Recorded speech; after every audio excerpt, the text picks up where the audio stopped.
ইতালির বাণিজ্যিক শহর মিলানে বাংলাদেশের কনসুলেট জেনারেলের উদ্যোগে উদযাপিত হলো বর্ণাঢ্য বৈশাখী উৎসব ১৪৩২।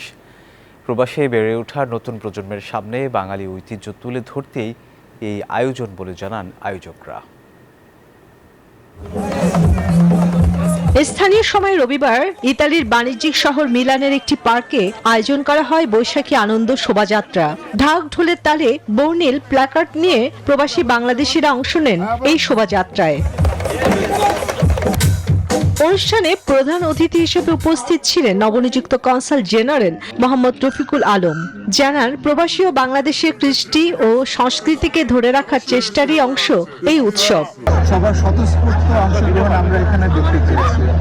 প্রবাসে আমরা যারা অবস্থান করি তাদের সবাই বাংলাদেশের কৃষ্টি সংস্কৃতি ঐতিহ্যকে আমরা লালন করি, ধারণ করি।